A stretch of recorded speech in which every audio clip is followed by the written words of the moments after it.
नमस्कार, PCI news के आज के एपिसोड में आप सभी दर्शकों का हार्दिक स्वागत। अगली खबर है कि टाउन हॉल में एमएसईबी, कल्याण इंजीनियर, पुलिस डिपार्टमेंट जोन 4 के सभी वरिष्ठ अधिकारी, यूएमसी कमिश्नर, एसडीओ यानी प्रांत साहब और व्यापारी, इनकी एक मीटिंग रखी गई थी जिनका नेतृत्व किया आमदार श्री कुमार आयलानी जी ने।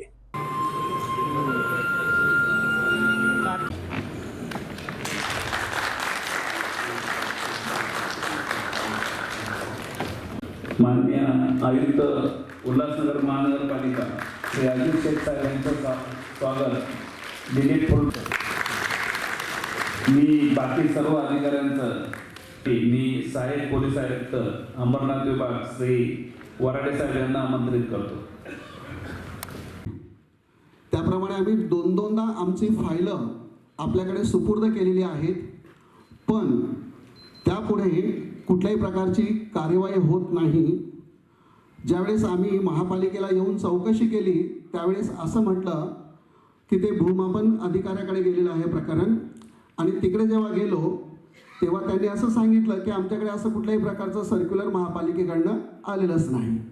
म्हणजे या दोन डिपार्टमेंटमध्ये थोडंसं कम्युनिकेशनचा काही अभाव आहे का, आणि जर तो असेल तर तो आपण त्वरित तो काढून टाकावा। आणि आमच्या सर्वसामान्यांचं जे रेग्युलाइज प्रकरणं आहेत, बऱ्याच वर्षापासून रखडलेली आहेत, दोनदा फाईल सबमिट केलेली आहेत, तरी ते अजून होत नाहीत, तर याच्यावरती आपण विचार करावा।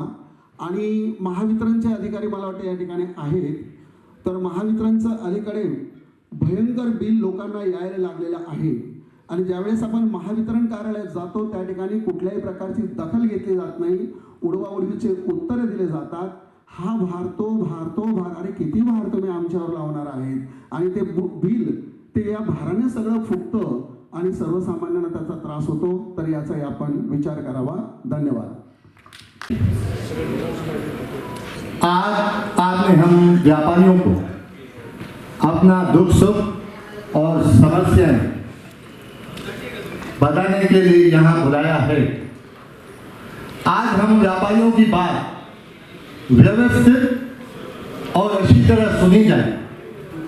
हम आपकी बातें हमेशा सुनते हैं, पर आज हमारी बातें आप अच्छी तरह सुनिए।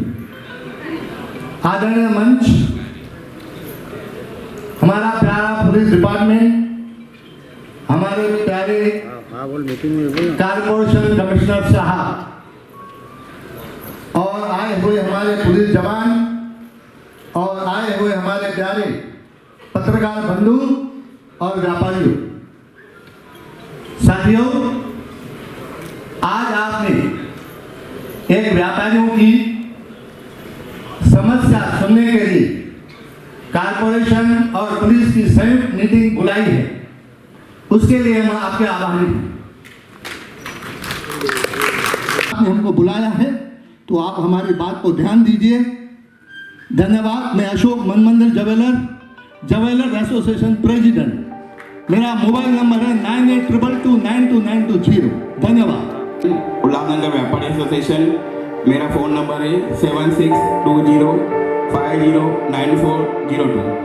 सर, हम जमीनी कार्यकर्ता हैं। हम पूरे उल्लासनगर में घर घर जाके जो लोगों के मुद्दे हैं वो छोड़ते हैं। और सर, मैं यहाँ पर कुछ मुद्दे आपके लिए लाया हूँ। 3-4 मुद्दे मेरे पुलिस अधिकारियों के लिए हैं और 3 मुद्दे मेरे यूएमसी कमिश्नर और आदरणीय आमदार जी के लिए हैं। मैं चाहूँगा कि हर मुद्दे का हमें समाधान दिया जाए, क्योंकि ये सब जो मुद्दे हैं पूरे उल्लासनगर के हर आदमी और जन जन के लिए हैं। सर, आजकल पूरे उल्लासनगर में ऑनलाइन फ्रॉड की बहुत बड़ी समस्या है। हर आदमी, खास करके हमारी जो महिलाएं हैं, ऑनलाइन फ्रॉड की बहुत शिकायतें आ रही हैं, बहुत शिकायत हो रही हैं। ऑनलाइन फ्रॉड कभी मोबाइल के नाम पर, कभी बिजली बिल के नाम पर, कभी मोबाइल अपडेट के नाम पर, कभी जॉब तलाश के नाम पर हर आदमी ऑनलाइन फ्रॉड की शिकार हो चुके हैं। तो मैं चाहूँगा कि डीसीपी साहब की तरफ से, पुलिस विभाग की तरफ से एक सोशल अवेयरनेस का कार्यक्रम चलाया जाए। डीसीपी साहब की तरफ से और पुलिस विभाग की तरफ से एक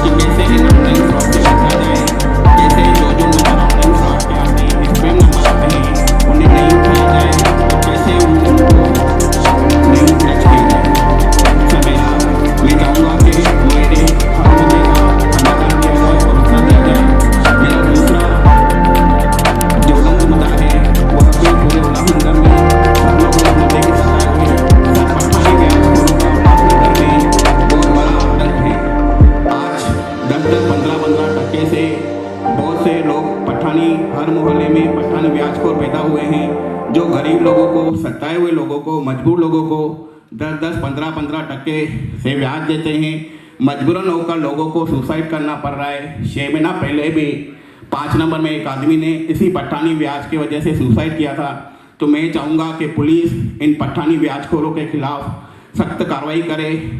पुलिस एक पब्लिक में आह्वान करे कि अगर कोई भी ऐसे पट्टानी ब्याजखोरों से सताया हुआ है तो उनकी शिकायत की जाए। सर, मेरा एक अन्य और पुलिस विभाग के लिए मुद्दा है। उल्लासनगर 3 और 4 को एक स्काई वॉक जोड़ता है। आज उस स्काई वॉक की हालत ऐसी है, वहाँ पर गंजेरियों और नशेरियों ने आतंक मचा के रखा है। 3 दिन पहले भी एक 16 साल के बच्चे के ऊपर हमला किया गया है और हर रोज़ वहाँ पर आने जाने वाले व्यापारियों को, राहगीरों को हमला किया जाता है। सर, पुलिस एक्शन क्यों नहीं लेती है?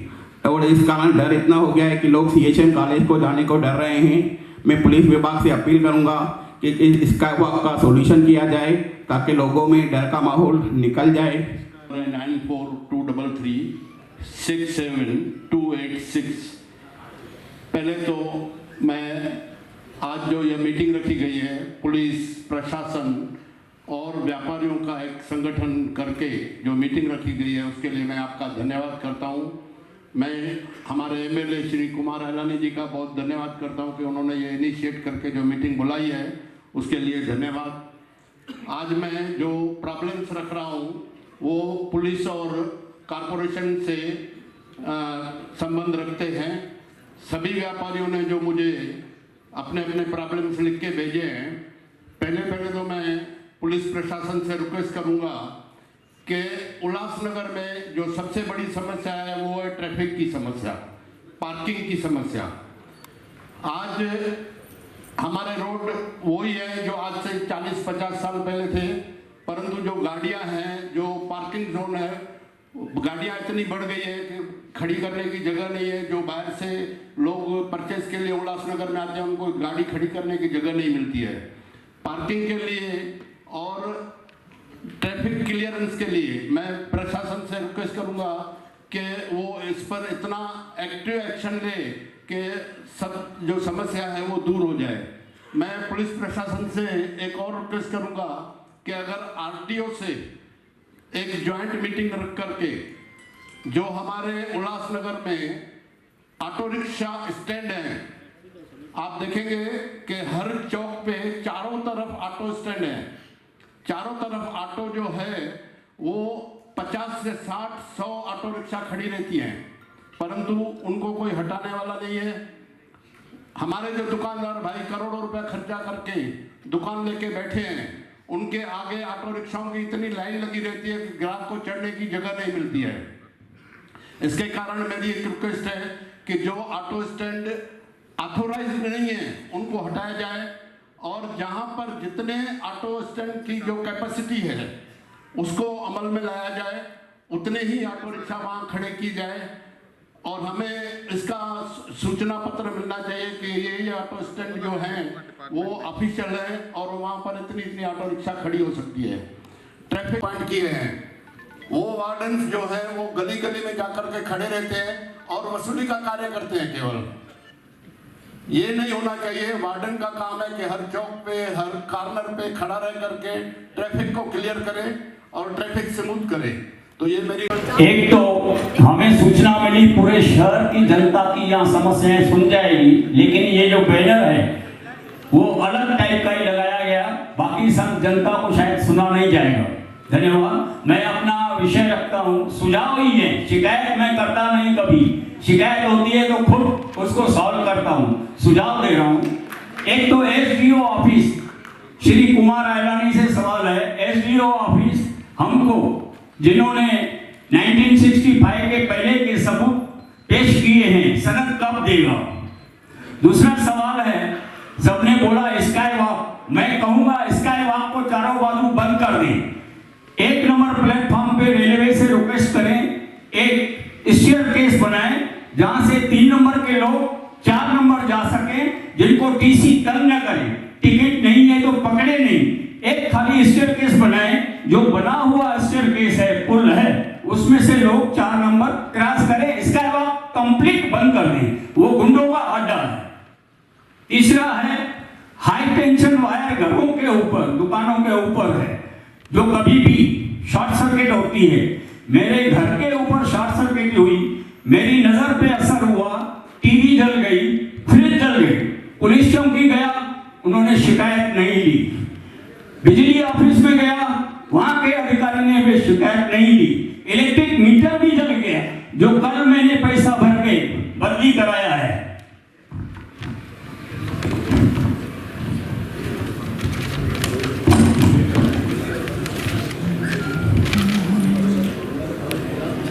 शहर में लुटेरे सभी बोलते हैं पुलिस के खिलाफ। मैं पुलिस के खिलाफ कभी नहीं जाता, क्योंकि मैं सदा पुलिस का सहायक रहा हूं, साथी रहा हूं, पत्रकार भी रहा हूं। लुटेरे लोग घूमते हैं जो धूम से मोबाइल पर्स छीन के जाते हैं। रात को 2:30 बजे से सुबह 4 साढ़े 4 बजे तक डाकू लोग घूमते हैं शहर के अंदर। डीबी वाले क्या करते हैं उनसे पूछना पड़ेगा। या पुलिस का बंदोबस्त बनाया गया, हर घंटे में मोटरसाइकिल पे एक सामने से एक पीछे से पुलिस वाला जवान मोटरसाइकिल लेके गली गली में रोड पर चक्कर मारते रहे। कुछ वर्षों पहले थाना के पुलिस कमिश्नर से मीटिंग हो गई थी, जिन्होंने ये सिस्टम चालू किया था। और कंप्यूटराइज मोबाइल सिस्टम होना चाहिए कि शिकायत करता उसका नाम भी आ जाता है, नंबर भी आ जाता है, और मोबाइल से शिकायत हम करेंगे तो 10 मिनट के अंदर थाना से पुलिस आ जाती है उल्लासनगर में। ऐसी कुछ व्यवस्था होनी चाहिए। धन्यवाद। Sir, my name is Prakash Talreja. Sir, मैं आमदार श्री कुमार एलानी साहब के ऑफिस का PRO हूँ।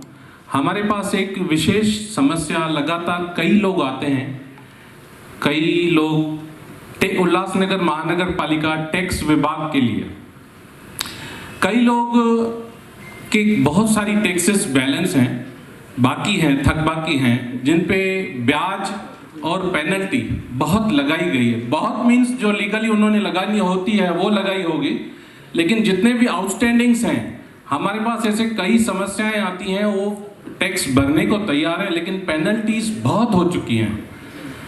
इस संदर्भ में 2022 में Maharashtra state legal services authority की तरफ से एक नोटिस जारी किया गया था। वह नोटिस का सब्जेक्ट था लोक अदालत। इस साल 2023 में लोक अदालत में उल्लासनगर में भी जैसे लोक अदालत के माध्यम से 4 लोक अदालतें लगानी हैं, जिसमें से पहली एक लोक अदालत थी 11 फरवरी। उल्लासनगर महानगर पालिका की तरफ से शहरवासियों को टैक्स भरने के लिए एक अच्छी सी अपॉर्चुनिटी दी गई थी। उस अपॉर्चुनिटी में लैक्स ऑफ रुपीस लोगों ने भरे, करोड़ ऑफ रुपीस महानगर पालिका को मिले पेनल्टी माफी, 100% पेनल्टी माफी के माध्यम से। उसके बाद नेक्स्ट डेट आई 30 अप्रैल भी लोक अदालत लगाई गई।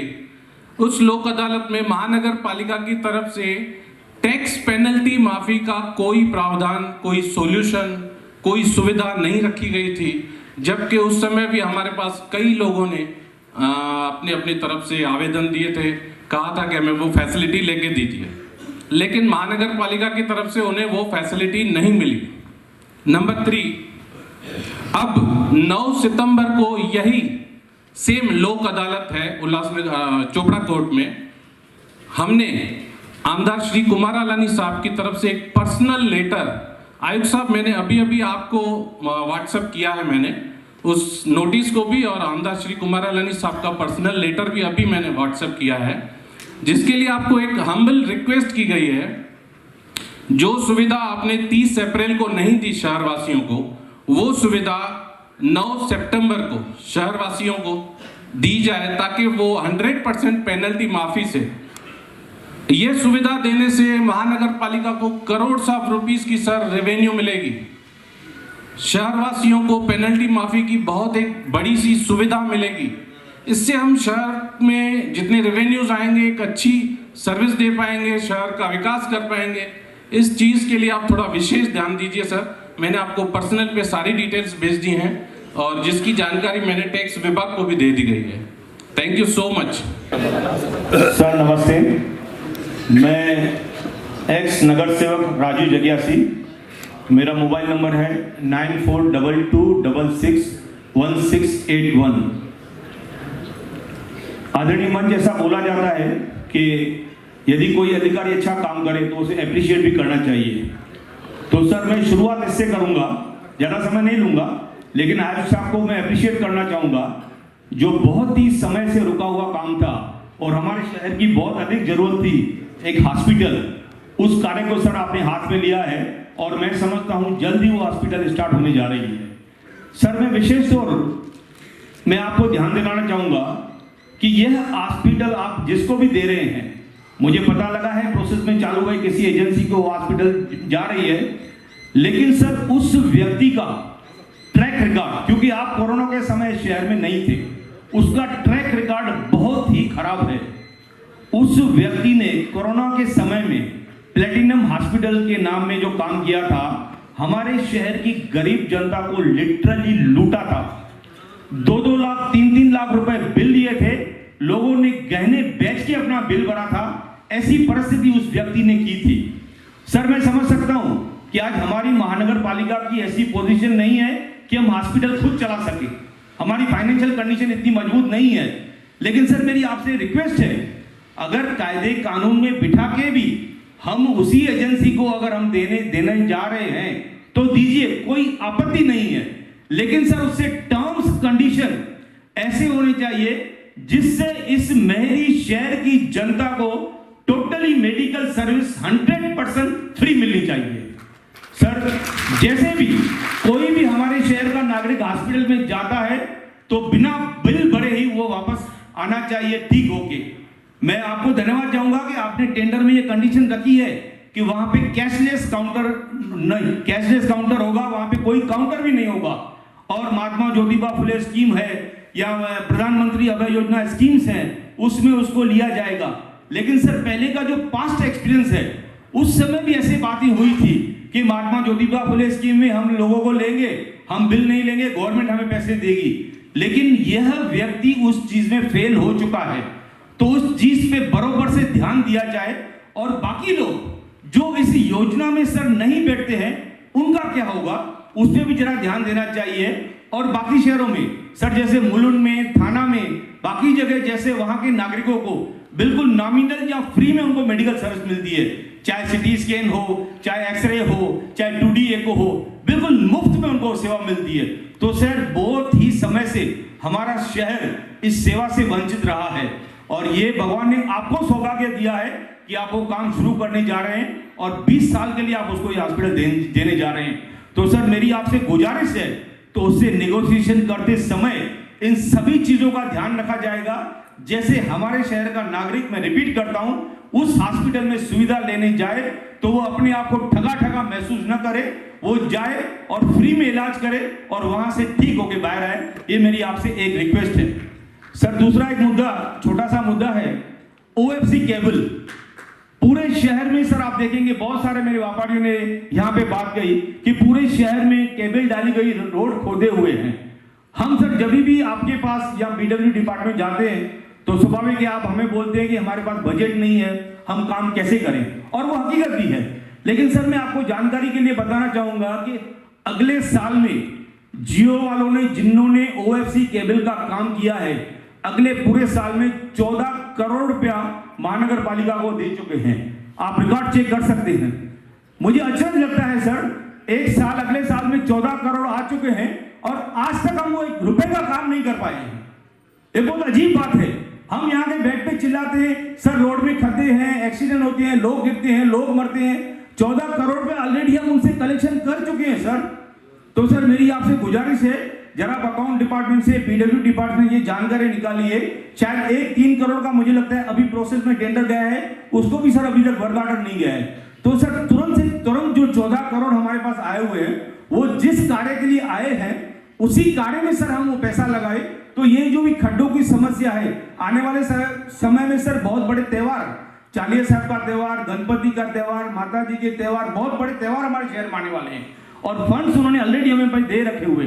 तो सर मेरी आपसे ये विनती है कि इस कार्य को तुरंत से तुरंत देखेंगे और कम से कम हमारे शहर को खड्डों से मुक्ति दिलाएंगे। धन्यवाद सर। हम महाराष्ट्र में रहते हैं तो हमको मराठी आना चाहिए सब। सब डीसीपी साहब की यह संकल्पना थी। हमारे जो एसीपी साहब थे रिटायर हुए राठौड़ साहब, उनका रिटायरमेंट का प्रोग्राम व्यापारियों की तरफ से रखा गया था। मैं समझता हूं कि उल्लासनगर पहला शहर था जिसने किसी एसीपी के लिए रिटायरमेंट पार्टी रखी थी। जोरदार तालियां अपने व्यापारी भाइयों के लिए।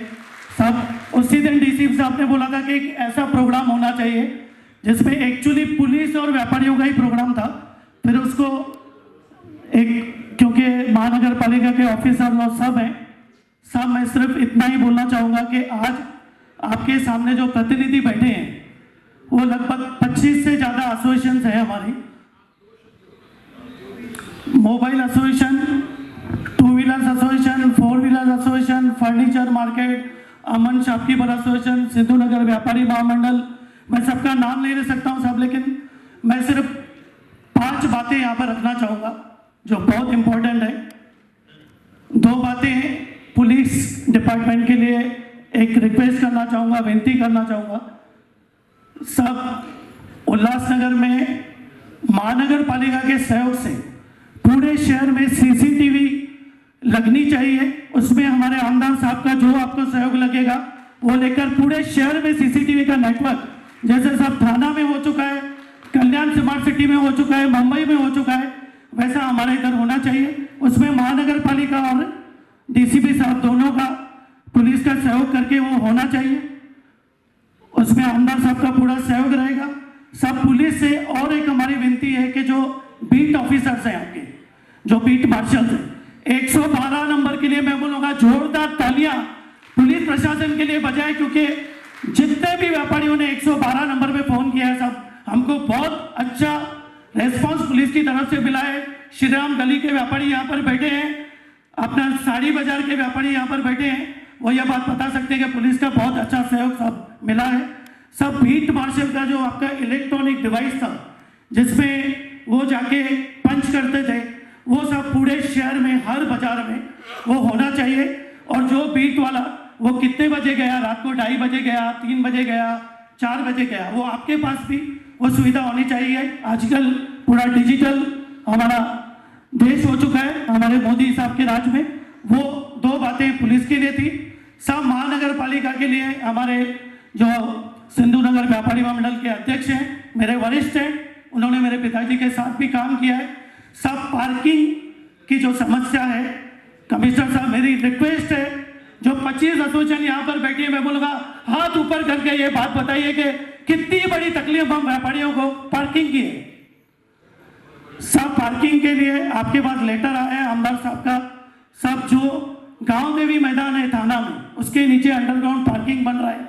तो शहर में जितने भी जगह पे आप पार्किंग बना सकते हो वो जरूर बनाया जाए सब। और ठेकेदारों की कुछ बात प्रदीप जी ने बताई सब, तो मैं बोलना चाहूँगा हर बार हम पाथोल्स का ठेका देते हैं, तो उसमें मैं उस विषय में नहीं जाता हूँ, लेकिन सब जो सीमेंट ब्लॉक के रोड्स हमारे शहर में बने हुए हैं वो सभी पाथोल्स आरएमसी से सब बनाए जाएं।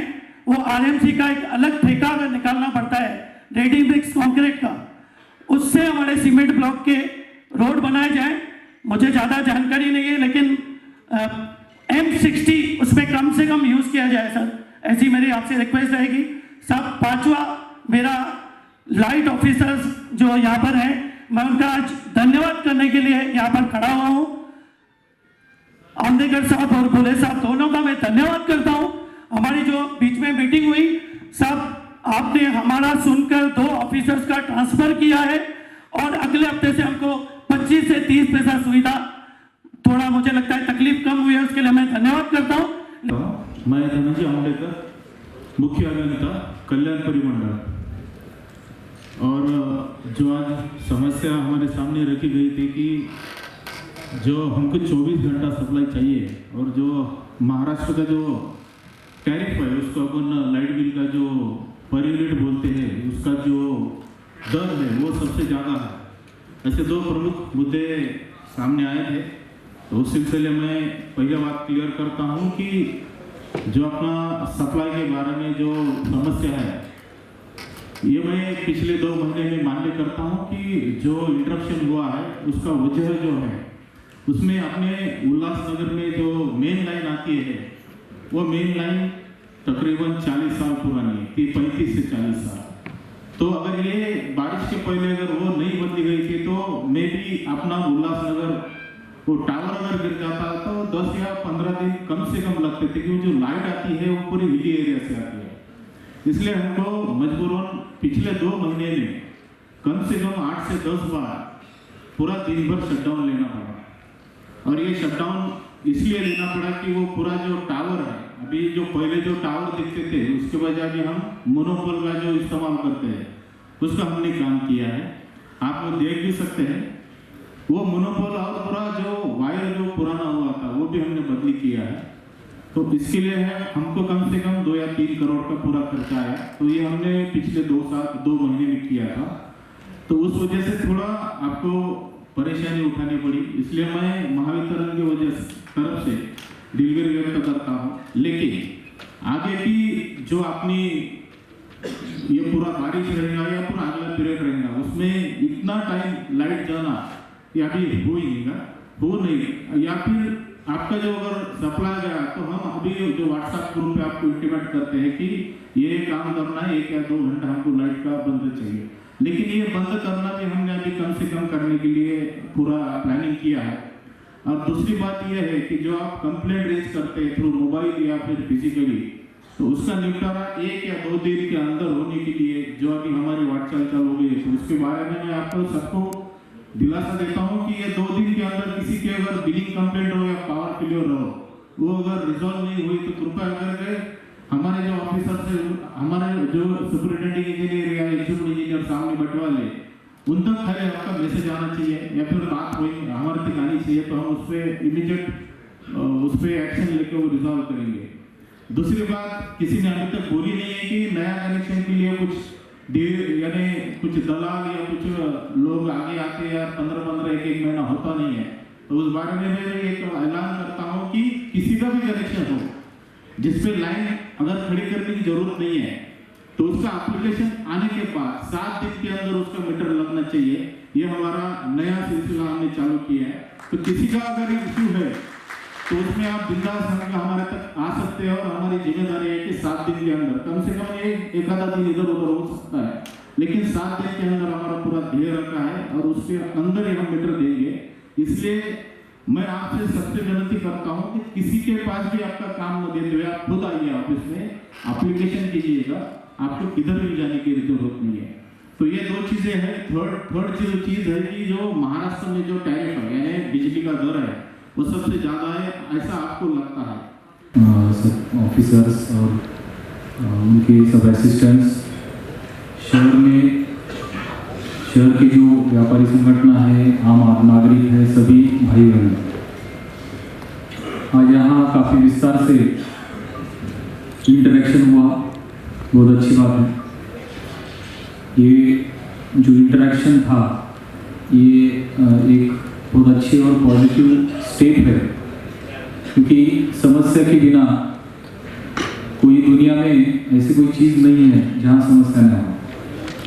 मेरा जो विषय है सबका और शहर का जो मालिकाना हक है, जिसको हम कन्वेंस डीड बोलते हैं, उसके बारे में मुझे कुछ सवाल किए गए, उसके बारे में मैं थोड़ा सा आपको बोलना चाहता हूँ।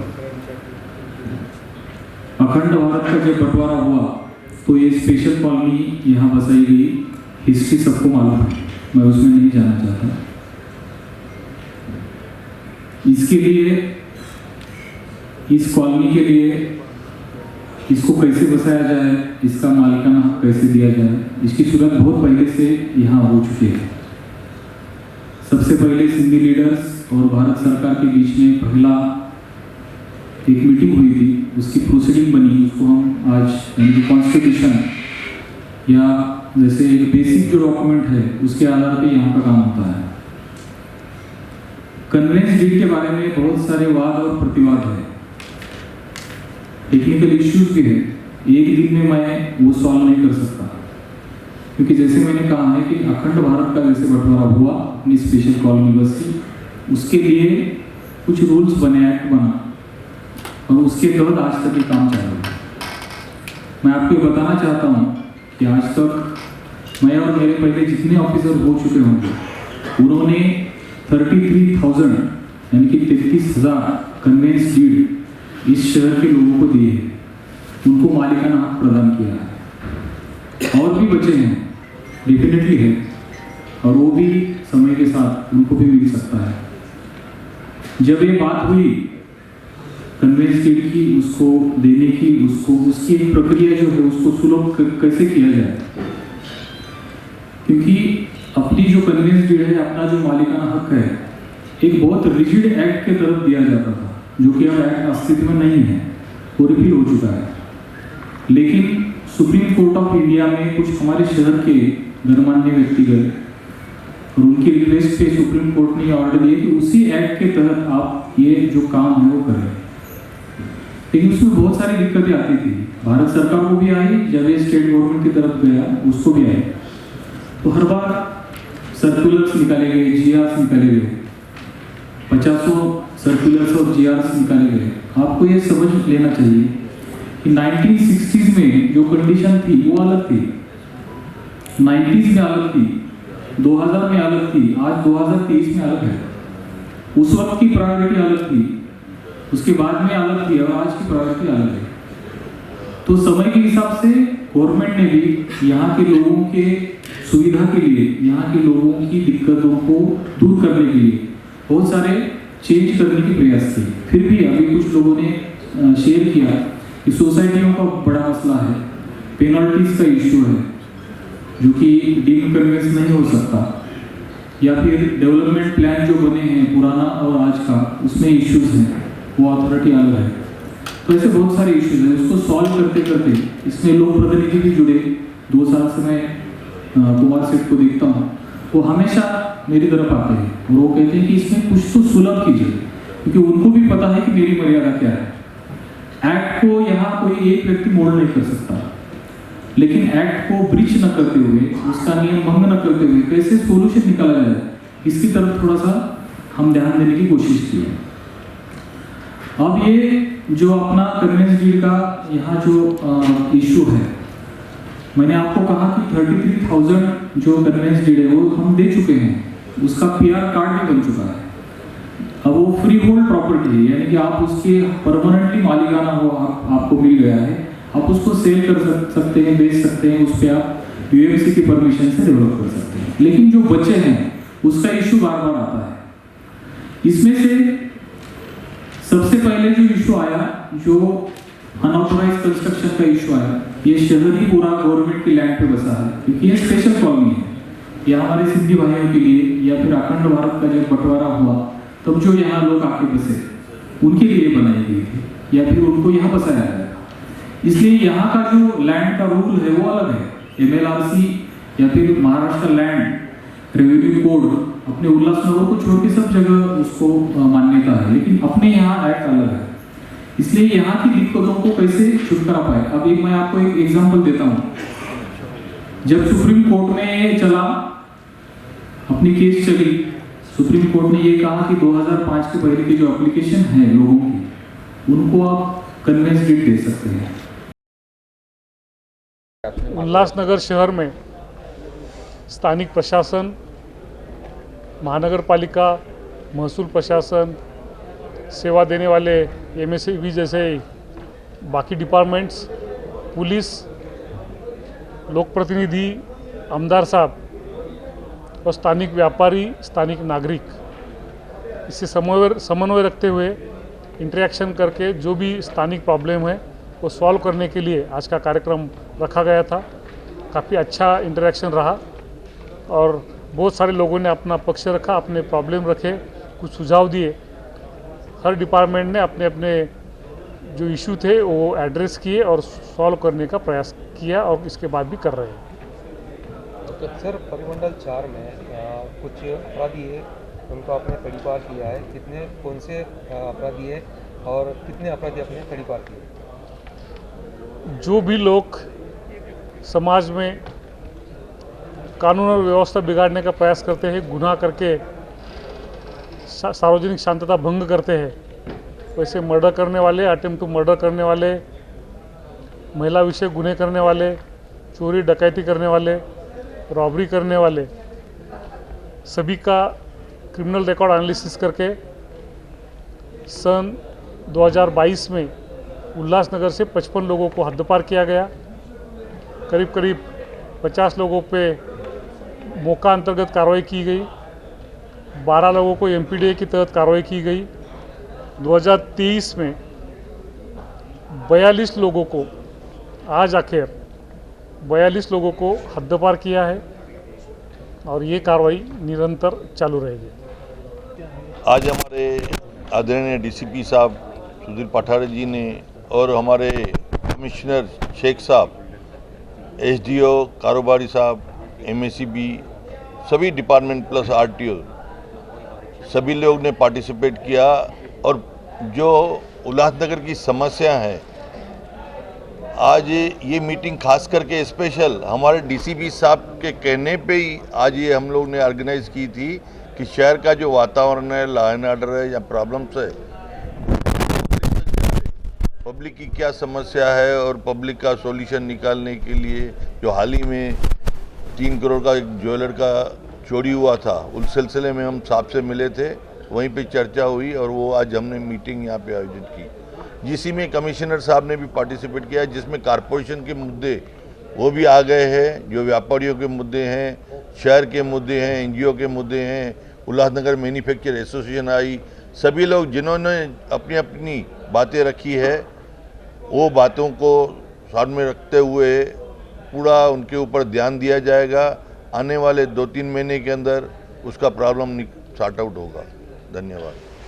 आज या ठिकाणी शहरातील आपले जितके कार्यालय आहेत, जितके ऑफिसेस आहेत महत्त्वाचे, महापालिका आहे, पोलीस आहे, त्यानंतर PWD आहे, MACB आहे, या किंवा RTO आहे, ट्रॅफिक आहे, या सर्व अधिकाऱ्यांची या ठिकाणी एक बैठक झाली। शहरातील नागरिकांबरोबर किंवा जे विविध संघटना आहे, संस्था आहेत त्यांच्यासोबत बैठक झाली आणि यामध्ये जे विविध मुद्दे त्यांच्याकडून उपस्थित करण्यात आले, काही समस्या होत्या, काही सूचना होत्या, या सर्वांना या सर्व संबंधित विभागांनी